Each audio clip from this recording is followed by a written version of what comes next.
Welcome back to the Shining Light Press podcast. I'm your host, Freddie Lopez. Today we have a very special guest here with us today. She is probably New Mexico's top tier election integrity expert. She is also an engineer, and she is also the spouse of probably one of the greatest business professors I've ever heard, and ever seen. So without further ado, please welcome Miss Erin Clements. Erin, so good to have you here. Thank you so much, Freddie. It's great to be here. Thank you so much. So, just for those who may not know who you are, um, who is Erin Clements and why does she believe election integrity is such a big issue here in New Mexico?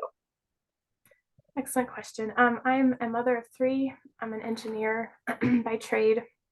I've been working as a civil structural engineer in New Mexico for 18 years. Um, and our job is to really look at data and make people's lives better based on facts. That's what I do as an engineer. And during 2020, as you know, New Mexico was just a nightmare to live in.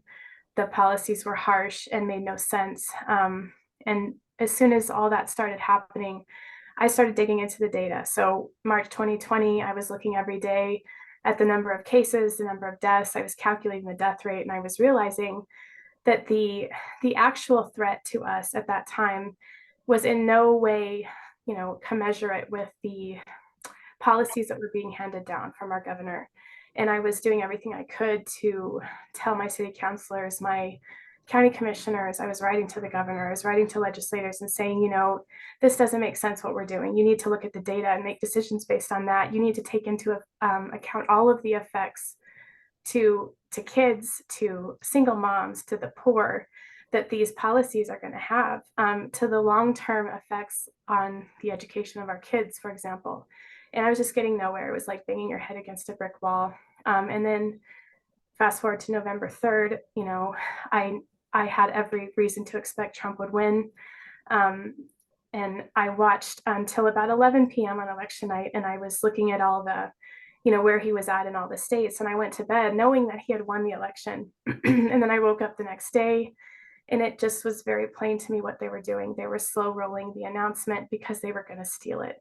And then it was clear in the swing states, it was really easy to see, video evidence of a van pulling up in Detroit and unloading boxes of ballots at 3 a.m. or whatever that was. And then in Georgia, you had Shay Moss and Ruby Freeman scanning ballots in the middle of the night. That was obvious that they were stealing it in the swing states. It was real clear to me. And I wondered, what is it in New Mexico? Is it as obvious? Are they stealing elections at all? And so I wanted to look into our data and see if I thought the elections looked honest from the facts, from the data. And I started with an IPRA request. That's our public documents request, just for the invoices from Dominion. And I just started there. And there was a lot of line items in those invoices that raised questions in my mind. First of all, the cost of our election system is exorbitant. It's absolutely insane when you add it all up, how expensive it is. And then they're providing things that didn't seem to me like an honest system would contain. And that's where I started. I eventually got my hands on the voter rolls. There's all kinds of problems there. And just the more I looked, the more problems I saw based on facts. And so I started taking those facts. First of all, I wrote it all down in a report that we published last October. And we've just continued to investigate. We had a real in-depth investigation in Otero County that was based on that first report that we wrote. And the second, the more we dug, the more we found problems. And we called in national experts to help with that effort. So it wasn't just me, it was a consensus from very smart people smarter than me, that New Mexico has serious problems. So that's how I got into it. And that's where I stand today. That's a very outstanding story of how one just, you saw that there were issues and you wanted to do something about it and get the word about it. And I think, no matter who you are and no matter what political affiliation you ascribe to, I think your right to vote and your right to know if your vote is secure and is going to be fairly counted is of utmost importance. And Yes. The fact of the matter is that there are many of those who look at the election, especially, with the last midterms, it was expected to be, a Republican blowout, a Republican wave, when in reality it was more or less a trickle. And some might say, and this is another question great say, but some might say, oh, it was the abortion issue that really hurt Republicans, and there were many factors and many things to consider. What are your thoughts on that? My thoughts are any explanation of what happened in 2022 is based on the primary assumption. And my primary assumption is our elections aren't honest. So you can't trust the result. So trying to ascribe a reason to it, oh, well, so and so stayed home. These are just conjectures people are making, but there's no way to test it out because the basic system is so flawed that no one can have confidence in it.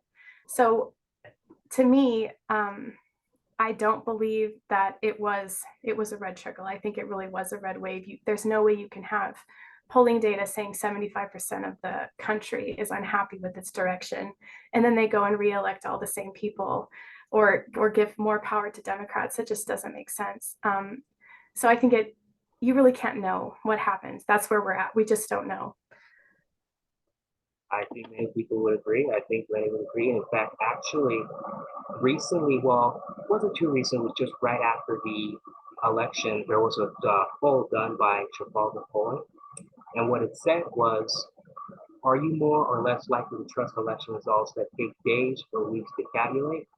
45.2% said more likely, while 54.8% said less likely. Do you think that is a fair assessment to make? Absolutely. The longer it takes to come up with results, the more room there is for bad actors to insert themselves and change results. I've been working pretty closely with a team in San Luis Obispo, California. And one of the things that's happening in California, I wasn't even aware of, but many counties take more than a month to say who won the elections from the top of the ticket to the bottom. And in something like that, there's no way at all to have any faith that what you're getting is real. Um, just because you have 30 days that anyone could come and put some more ballots here, put some more ballots there, discover ballots in the middle of the night, like has happened many times in New Mexico. So it has to be something that's decided quickly without lots of room for shenanigans. And that's another thing. I mean, you pointed out it's not a partisan issue. There's a clear, I mean, poll after poll shows that a clear majority of Americans don't trust our election system, and they want to see changes. And so this isn't a fringe issue like your politicians would like you to believe. In fact, Democrats were the ones blowing the whistle on this. Over 20 years ago, there was a Democrat who wrote a book called Black Box Voting, and she was saying, "Hey, we should not be voting on electronic machines." And I was not aware that she existed, and she was shut down the same way we are. But the fact that Democrats were crying out about this 20 years ago, just shows you that it's really a people versus the swamp issue. It's not partisan.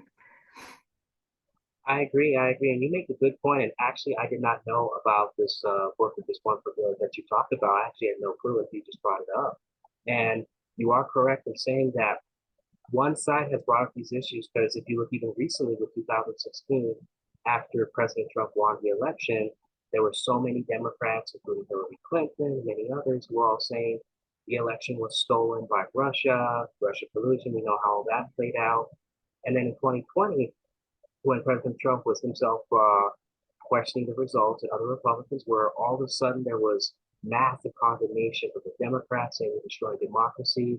And it makes me wonder, where were they when Hillary Clinton was pretty much insinuating that, oh, our elections were stolen by Russia in 2016? It just makes me wonder, isn't that very hypocritical? One side can do it, but the other side can't. Yes, absolutely. And that's one of the, giant red flags to me that I know we're right, is because every time a journalist or someone reaches out to me to call me an election denier and get my comments on, the next hit piece they're going to write about me or David, I just send them, there's a 10-minute mashup of Democrats denying election results and say, I agree with all these people. What they're saying is true. Our election system is vulnerable. Those machines can switch votes. We shouldn't be trusting them. And it's just the hypocrisy of it the gaslighting is out of control. So, it's a nonpartisan, bipartisan. It's just true that our election system is no good. Absolutely, absolutely. And many would argue saying that, um, saying, oh, you're only just denying the results because your favorite candidate did not win. And many would argue, no, that's not the case. It's that we have seen that many people were not supportive of the candidate and they were supportive of this candidate, and then all of a sudden the results show a different way. And when you look at that, it's like it's just one of those things that many people can't seem to grasp, whether it's the mainstream media or politicians who are just outright condemning people for just having questions, for just Yes. having questions. For example, with here in New Mexico, you know, with Secretary of State candidate Audrey Trujillo. I believe that I think many others would believe that she's a true Secretary of State of New Mexico, and she was simply pointing out questions and basically giving a voice to the people and saying, listen, we have questions. We're not election deniers. We just want questions and answers to those questions. Like, there have been many who had like mail-in votes, and that was one issue that I remember even the former president, Donald Trump, was talking about was mail-in ballots. And would you say that not just the machines, that the mail-in ballots are also room for fraudulence?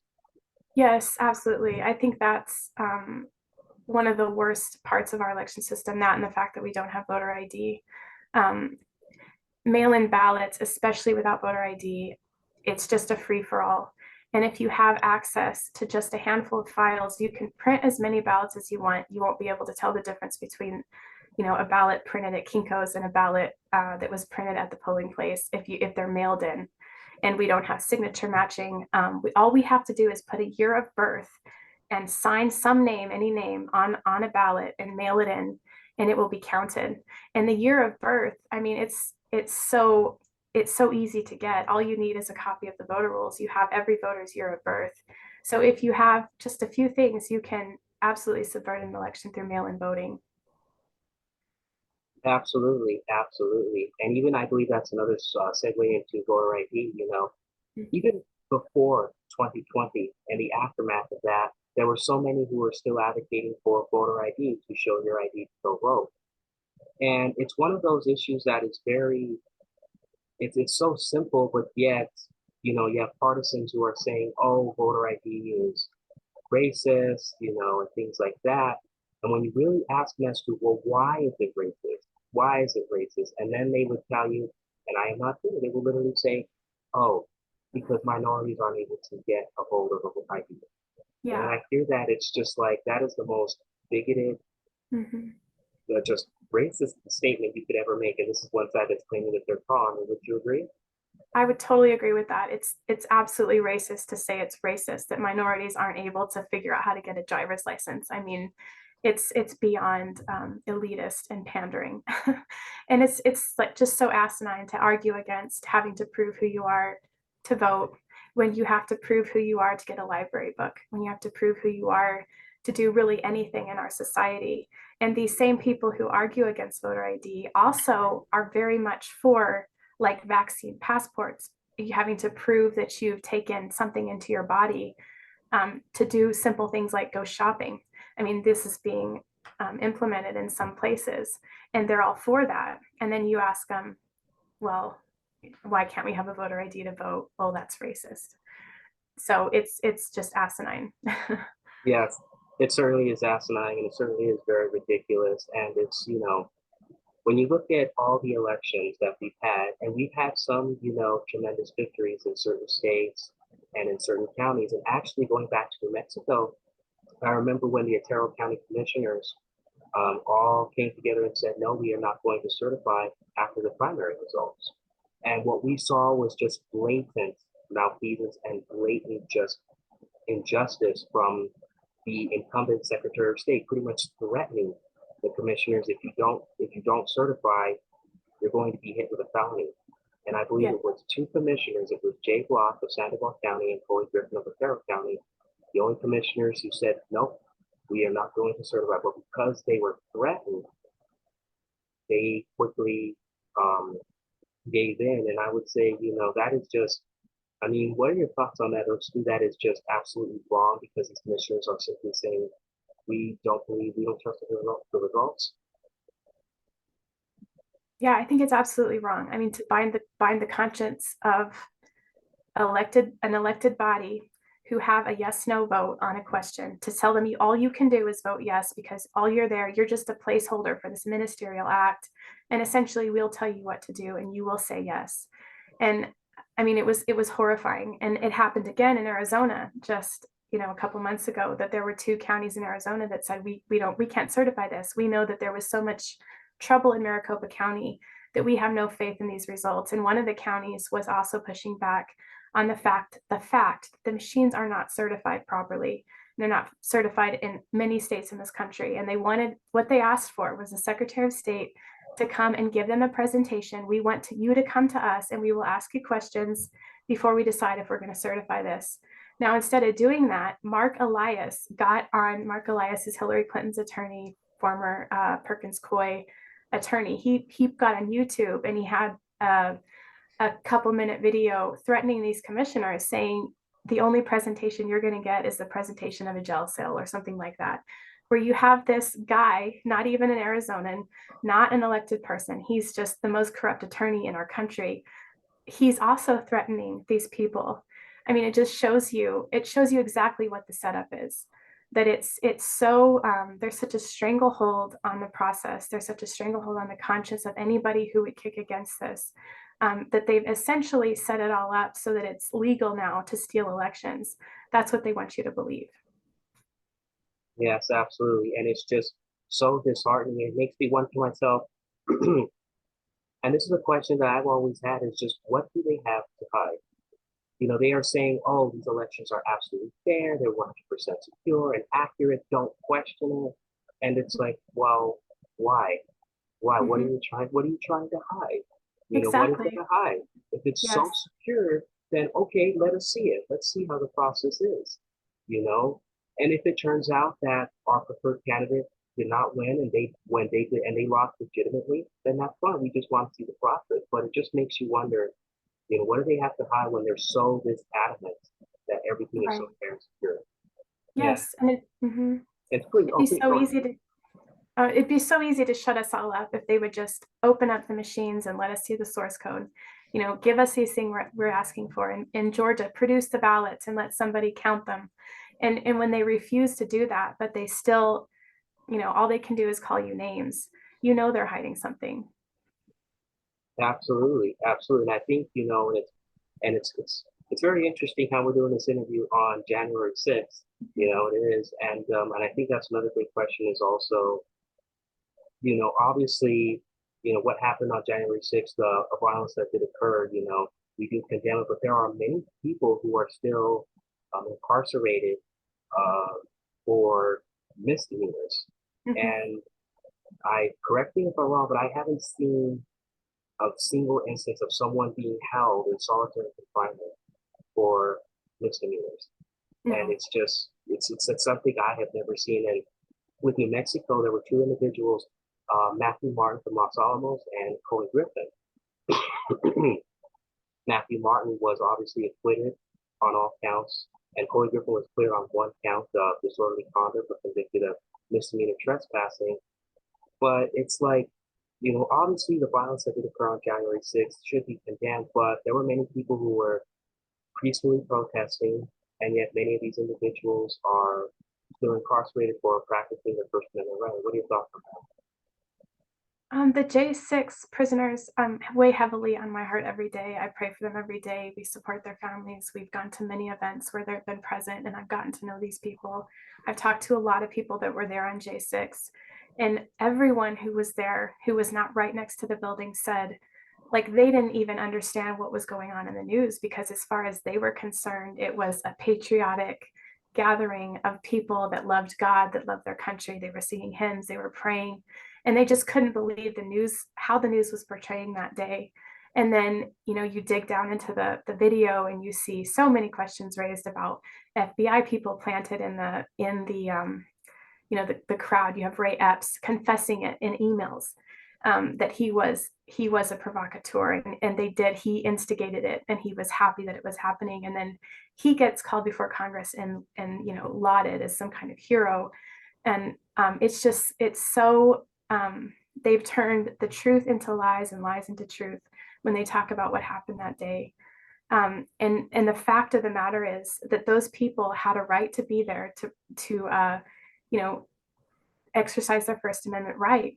And it was so ridiculous following the summer of 2020 when you had Antifa all over the country burning down our inner cities. And those same people that tell us J6 was so awful were saying, y'all deserve it because they're just expressing themselves and they're expressing their frustration with some system that they think is rigged against them.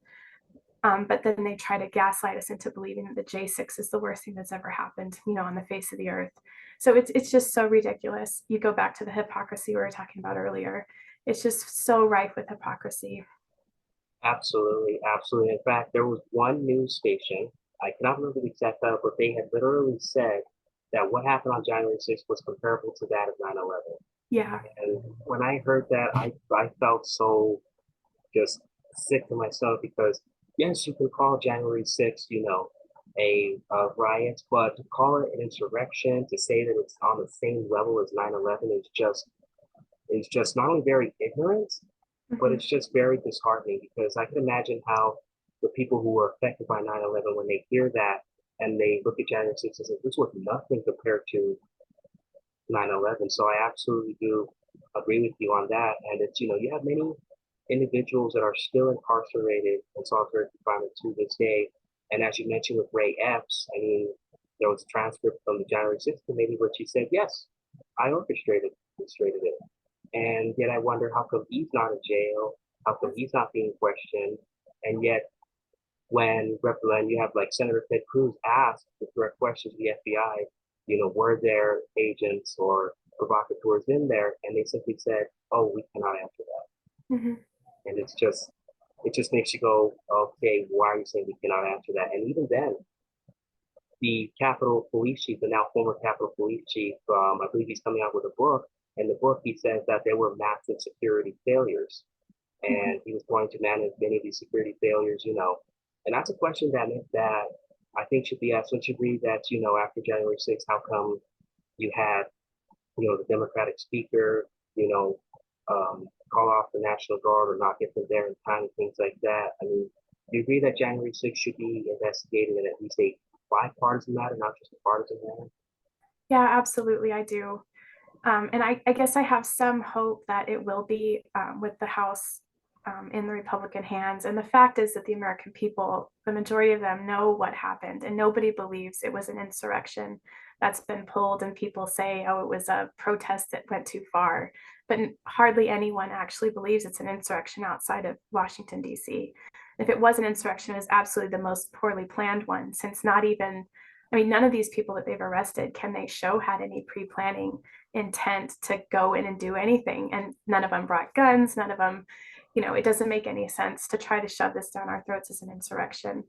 And I think just the ridiculousness of the narrative is causing it to fall apart. It really never made any sense with the facts. And I think that the truth is so powerful that this mountain of lies that they've built up, it has to crumble. There's no other choice.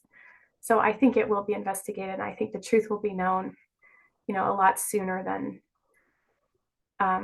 we think, or at least that the Democrats hope. I hope so too, and I hope so too. And I have a couple more questions, a few more. And when we talk about election integrity, and that's a major issue that anyone can get behind. What do you believe is a solution overall to help fix our electoral process? Well, if I had to rank what New Mexico should do first, like in order, absolutely the first thing we should do is enact voter ID. There's no argument against it. There's no good argument against it at all.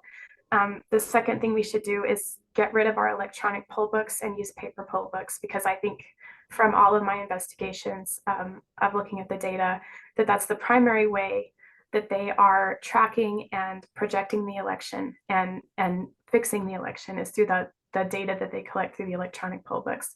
So we need to go back to paper. No one should know who voted until after the election. And as it is right now, they actually publish the names at each day of the people that request a ballot or show up to vote. We have to stop that. The third thing, I think we need to go to hand counted paper ballots in our precincts in a single day of elections. We don't need this 1 month long election process where it's just like having a month to vote is about the same as having a month to count the votes because you can track what's happening. So stretching that out gives more time for fraud. So it needs to be a single day. I actually agree with the Democrats that election day should be a holiday so that it's easy for people to get to the polls and there's nothing, prohibiting them from having enough time to get there on a single day. So those are my top priorities that I would recommend. I think those are some great priorities. And actually, one thing also is that in New Mexico, there are two major cities, Las Cruces and Santa Fe. For local elections, we have ranked choice voting. And in the last local election that Santa Fe had, which was the mayoral election in 2021, and in that election, it was ranked choice voting. And there were so many voters who were telling me this is absolutely confusing. I just want to vote for one candidate. Why do I have to put like, number one here, number two here, number three there? It's like it added more confusion. And that's something that I actually agree with is that make the process simple for everyone to understand. It's something that everyone can get behind. Yeah. And with ranked choice voting, what you're talking ranked choice voting. It's an absolute nightmare. I think it violates the Help America Vote Act for many reasons. It's not auditable, for one. It's confusing, like you said. If you can't even explain what happens, I have a hard time explaining it to people, and I've studied it for hours and hours. What happens as your votes get reshuffled and changed, and really you don't know who you're voting for at the end of the day. And that is not measuring voter intent. What that's doing is taking a confused public and letting them be manipulated by a sophisticated political class that know how many candidates you would need in each party, say, to guarantee a win for a certain party over the other, or how you would stack it. And it's so, I mean, it pits the politically astute against a regular person who cannot understand what they're doing. And the rules are confusing. There's actually more than one way to hold a ranked choice election, which is also confusing. Which one are we doing? How do you explain this? It's possible for like everybody could vote for a certain candidate as their last choice on the election on their ballot, and that person could still end up winning. That's possible. People have shown, with simple math, how you could have somebody's really the majority's last choice end up winning. So it's not honest, and it's not auditable. We have a statute in New Mexico that each person gets one vote. And if you have a ballot where you're voting for multiple people, how does that even fit with the statute? So I think it's illegal. It's confusing. It's an absolute nightmare. Absolutely, absolutely. And I think that's actually one of the reasons why turnout was actually so low during the 2021 local elections because you had Santa Fe, Las Cruces, and correct me if I'm wrong, I'm not sure if Albuquerque does or not, but it confused so many people. And people are like, you know what? This is so confusing. I'm not even going to go vote. Yes. And if that is, then that's, the reality of it there. And I guess the last question that I have for you is simply, um, whether or not, do you believe that we'll be able to come to a solution together like this and realize that, hey, it doesn't matter if you're Republican or Democrat, we want people to vote. That is the building block of our republic, not a democracy of our republic, because that is what we are, a constitutional republic. And when people feel like they cannot trust their that one building block of their country, how can we move forward? And my question to you is, do you think we'll be able to get that? I think we will. I think the people are already there. The majority of the people agree with each other. We are not as divided as we think, especially on this topic. I think everyone would say, yes, elections should be honest. Yes, they should be transparent. Yes, we should all understand the process. So the people are there. And the frustration has been, there's thousands of people all over the country doing similar work that David and I have been doing, amassing the evidence that things aren't right, getting it in front of elected people. And the roadblock has been the elected people in the courts So it's those gatekeepers that we have to keep pushing against. And I think as the people don't give up, as we keep speaking, as we join together, as we, get Democrats and Republicans and libertarians and independents all together, keep pushing on those people, keep pushing on your legislatures, keep pushing on your county commissions and everyone in power and saying, you have to fix this. We're not going away. I think it will change eventually. I also think that New Mexico isn't going to be the first to change. I hope we can make small changes like add voter ID in our state. But I think the complete overhaul of the election system that needs to happen is probably going to happen somewhere else first. But I think that the political will behind it is so strong that it's just like water being held back by a dam, and that dam is, full of thousands and thousands of cracks, and it's leaking everywhere, and eventually it's going to break and things are going to get fixed.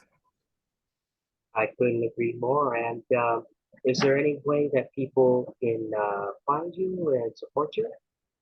Yeah, we have. I have a channel on Telegram. It's called New Mexico Audit Force. So I publish my work there, and then just news on election integrity across the country.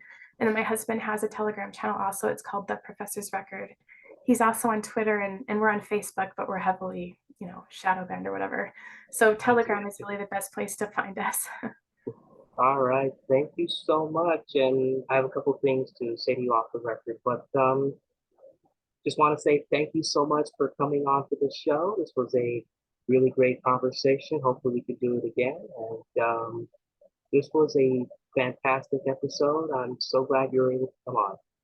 Thank you, Freddie. It's been a pleasure, and thank you for all you do for the state. Thank you so much. You too. Likewise for you and your husband.